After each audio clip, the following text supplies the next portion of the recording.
Ազգային ժողովի պատիվ ունեմ խմբակցության ղեկավար Հայկ Մամիջանյանը հայտարարություն է տարածել վարչապետին անվստահություն հայտնելու գործընթացի հարցով։ Հայաստանի ազգային ժողովի պատիվ ունեմ խմբակցության պատգամավորներս վերահաստատելով մայիսի 6-ին մեր արտահայտած պատրաստակամությունն առանց նախապայմանների քննարկել վարչապետի թեկնածուի հարցը ու նախաձեռնել վարչապետին անվստահություն հայտնելու գործընթաց որոշում ենք կայացրել չմիանալ Հայաստանի ազգային ժողովի պատգամավորներ Հովիկ Աղազարյանի եւ Հակոբ Ասլանյանի ներկայացրած վարչապետի թեկնածու Էդմոն Մարուքյանի առաջադրման գործընթացին։ Ներկայացվող թեկնածուն իր քաղաքական հետագծով ոչնչով չի տարբերվում գործող կառավարիչներից եւ նույն չափ կրում է մեր երկրի ծանր իրավիճակի պատասխանատվությունը։ Այլ կերպ ասած, պատիվ ունեմ խմբակցությունը դեմ է Նիկոլ Փաշինյանին, Նիկոլ Փաշինյան 2-ով փոխարինելու գործընթացին։ Հետևաբար թեկնածուի հետ հանդիպման անհրաժեշտություն չենք տեսնում։ Այնուամենայնիվ թեկնածու առաջադրած պատգամավորները մեր որոշման հետ կապված հավելյալ տեղեկություն ստանալու համար կարող են դիմել պատիվ ունեմ խմբակցությանը, ամփոփել է Մամիջանյանը։ Անդրադառնալով պատիվ ունեմ խմբակցության հայտարարությանը Մարուքյանը պատասխանել է, որ ըստ էության Սերժ Սարգսյանը ֆիժեցրեց Նիկոլ Փաշինյանին անվստահություն հայտնելու գործընթացը։ Միքայել Սրբազանը տեղյակ է այս process-ներից։ Միքայել Սրբազանը ասել էր, որ Սերժ Սարգսյանի մոտեցումը հետևյալն է, որ կամ ինքն է ուզում վարչապետ, կամ ուզում է որ Նիկոլ Փաշինյանը մնա։ Հարցակվել էին այդ մարդու վրա, այսի չես ասում, այսի չես ասում, այս ո՞նց ես նման բան ասում, բայց հիմա ի՞նչն է սխալ ասել Սրբազանը, ի՞նչն է սխալ ասել ախր։ Ձեր մոտեցումը հետևյալն է, կամ դուք եք ուզում մի հատ տեխնացու դնեք, մինչև հիմա չեք առաջադրել, դիմել եք պատգամավորներին, պատգամավորներն առաջադրել են, բա դուք քիչ եք միանում։ Ինչի համար եք Նիկոլ Փաշինյանին ծառայում, ես չեմ հասկանում ախր։ Զուտ նրա համար որ չի կալանավորել ձեզ։ Ուրիշ ի՞նչն է խնդիրը, էլի ասենք։ Խեք պահում ես իշխանությունը։ Ուրեմն իմ են ուզում են Արտուր Վանեցյանին դնեն տեխնացու։ Արտուր Վանեցյանին։ Եվ որ դուք այդքան սկզբունք չունեք, որ Արտուր Վանեցյանը Նիկոլ Փաշինյանի ԱԱՑ պետն է եղել։ Մանվել Գրիգորյանին կալանավորել է, Ռոբերտ Քոչարյանին կալանավորել է։ Դուք բոլորդ գնացել Արտուր Վանեցյանի հետ դաշինք էիք արել։ Քոչարյանն էր համագործակցում, բաններ էր համագործակցում։ Դուք պրինցիպ չունեք։ Այդ ժամանակ բաներ նորմալ էր, այսինքն ես ուղղակի չեմ հասկանում, այսինքն կամ Վանեցյանին ուզում եք բերեք խորհրդան, որ ինչ անի։ Որ Նիկոլն ասի ուր է այն 5 միլիարդանոցը։ Այնա ֆրակցիայի ղեկավարը եկե այդ մարդուն ենքան Նիկոլն ասա, ուր է այդ 5 միլիարդանոցը, թողեց գնաց այդ մարդը։ Խելագարվեց, փախավ, մանդատը դրեց, գնաց։ Հիմա ուր էիք ուզում նորից բերեք դնեք վարչապետի տեխնացու։ Հիշում եք Սերժ Սարգսյանի օրոք Հայաստանում կային մոնոպոլիաներ։ Կար բանանի մոնոպոլիա, հավի բդի մոնոպոլիա, բենզինի մոնոպոլիա, բջջային հեռախոսների մոնոպոլիա։ Դե բնականաբար սև շուկայում էլ նարկոտիկի բան, ինչի մոնոպոլիա ասես եղել է։ Նմանատիպ մոնոպոլիաներ կար։ Հիմա Նիկոլ Փաշինյանի օրոք Հայաստանում ստեղծվել է քաղաքական մոնոպոլիա։ Այսինքն քաղաքականությամբ պետք է զբաղվի Նիկոլ Փաշինյանը, Ռոբերտ Քոչարյանը իր տղեն ու իր բանի կռուգի մարդիկ, Սերժ Սարգսյանը իր կռուգի մարդիկ, ու վերջ։ Ուրիշ ոչ ոք չպետք է զբաղվի քաղաքականությամբ։ Եթե հանկարծ որևէ մեկը իրանց հետ կապ չունի, ուզում է զբաղվի, բոլորով հարցակում են այդ մարդու, չեն թողում որ մի բան լինի։ Ասում եք հավի բդի մոնոպոլիան, դե հիմա մեկը հավի բուդա բերեմ։ Որոշումների կայացման վրա չի ազդում։ Հա ինչ որ մի քիչ թանկ են կառնում, բան հասկացան։ Մեկը բենզին է, մենակ բենզին ինքն է բերում, հասկացան, բենզին է, դե բենզին է։ Հա քաղաքական մոնոպոլիան գիտեք ինչ է։ Քաղաքական մոնոպոլիայից ահա որ սարսափելի բան չկա։ Իմ սերնդի բոլոր մարդկանց եմ կոչ անում, ովքեր կապ չունեն այս արատավոր կեղտոտ համակարգի հետ։ Միավորվեք, ոտքի կանգնեք, քանդենք այս քաղաքական մոնոպոլիան։ ԿՊ-ից հեռացված պատգամավոր Հովիկ Աղազարյանը կարծում է, որ եթե ընդդիմադիր խմբակցություններն աջակցեին Էդմոն Մարուքյանին ու իմպիչմենթը հաջող ավարտ ունենար, Մարուքյանը 1 տարի ժամկետով դառնալու էր վարչապետ ու մասնակիորեն իրականանալու էին ընդդիմադիրների 4 տարվա այսպես կոչված տվայտանքները, երազանքները։ Վարչապետը հեռանում էր իշխանությունից 1 տարով նշանակում էր վարչապետ, որ ուզում էին նշանակեին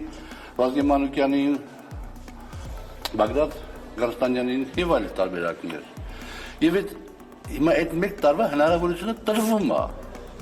1 տարվա ընթացքում ի՞նչ է տեղի ունենում։ Նիկոլ Փաշինյանը գնում է հանգստանում է 1 տարի, ընդդիմադիրները եւ Էդմոն Մարուքյանը երևի թիվա ձևավորում ներկայանում են ընտրողներին 26 թվականի ցույցերից առաջ իրենց ծրագրերով պետության առաջ ծառացած խնդիրների լուծման կոնտեքստում յուրաքանչյուրը ներկայանում է սահմանադրություն, Մինսկի խումբ եւ այլ ներկայանում է եւ ժողովուրդը 26 թվականին ձևավորում է իշխանություն ըստ այդ ծրագրային դրույթների եւ մեկ հնարավորություն կունենայինք անցկացնելու պատմության մեջ, նորագույն պատմության մեջ ամենաարդար ընտրությունները։ Ինչու՞, որովհետեւ կա Էդմոն Մարուկյան վարչապետ, կա քաղաքացիական պայմանագիր մեծամասնություն, կա Հայաստան դաշինք, կա պատիվ ունեմ դաշինք, կա Վահագն Հովակիմյան, Նիկոլաս Հարիվատ կենտրոնական տական հանձնաժողովի նախագահ։ Որևէ մեկը այս ուժերից հնարավորություն չէր ունենա այս կամ այն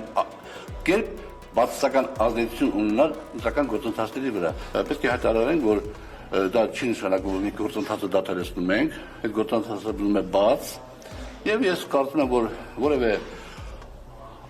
մեր երկրի համար միջև 26 թվականի ընտրությունները ճակատագրական հնարավոր ճակատագրական պահի կարող են եւ մեր ընդդիմադիր գործընկերները վերանայեն իրենց տեսակետը եւ միանան նախաձեռնությանը։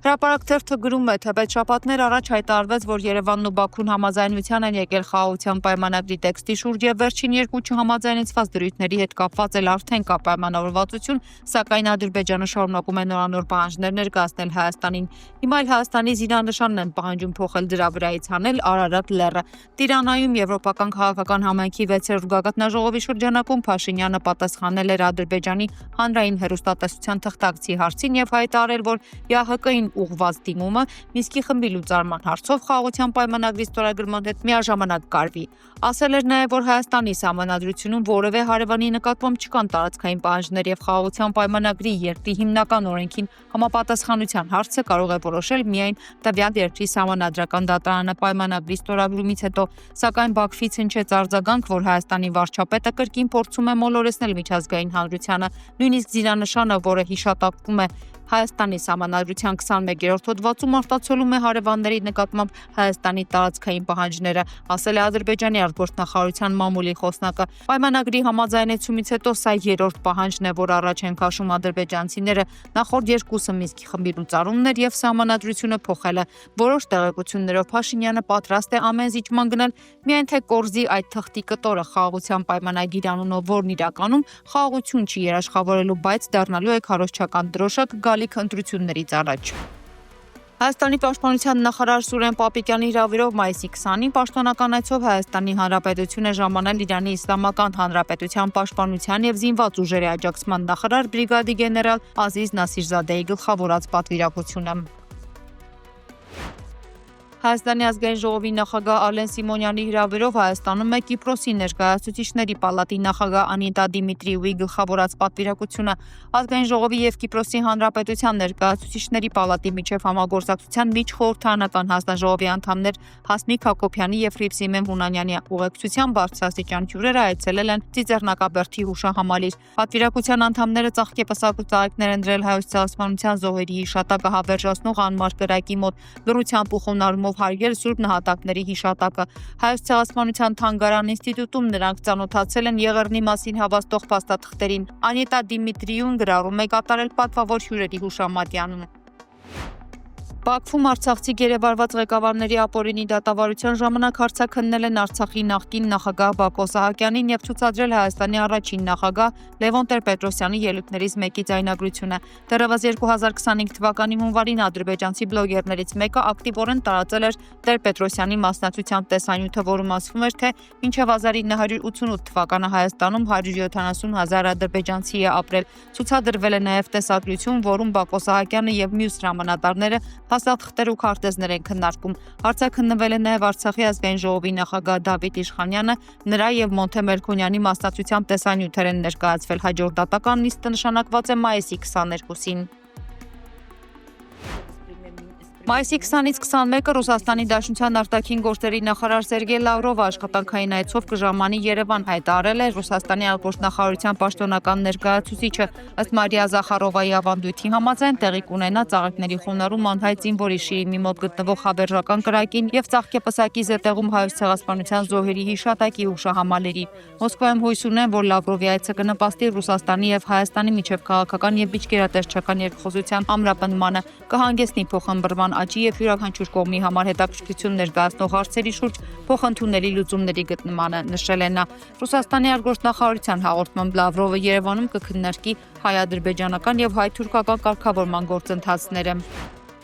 Հեռախոսազրույց է տեղի ունեցել Ռուսաստանի նախագահ Վլադիմիր Պուտինի եւ ԱՄՆ նախագահ Դոնալդ Թրամփի միջև 2 ժամ տևած։ Հեռախոսազրույցից հետո Ռուսաստանի նախագահը լրագրողներին որոշ մանրամասներ հայտնել, նշելով, որ ԱՄՆ նախագահի հետ շատ բովանդակալից, շատ անկեղծ, շատ օգտակար խոսակցություն է եղել։ Հայտնի է, որ հեռախոսազրույցի ընթացքում Պուտինն ու Թրամփը ի թիվս այլնի քննարկել են Ստամբուլում օրերս տեղի ունեցած ռուս-ուկրաինական բանակցությունների արդյունքները։ Սա Ռուսաստանի եւ Միացյալ Նահանգների նախագահների երրորդ հեռախոսազրույցն է Թրամփի ԱՄՆ նախագահի պաշտոնում ընտրվելուց հետո։ Նախորդը նրանց միջև կայացել էր մարտի 18-ին, իսկ առաջին անգամ Պուտինն ու Թրամփը զրուցել էին փետրվարի 12-ին։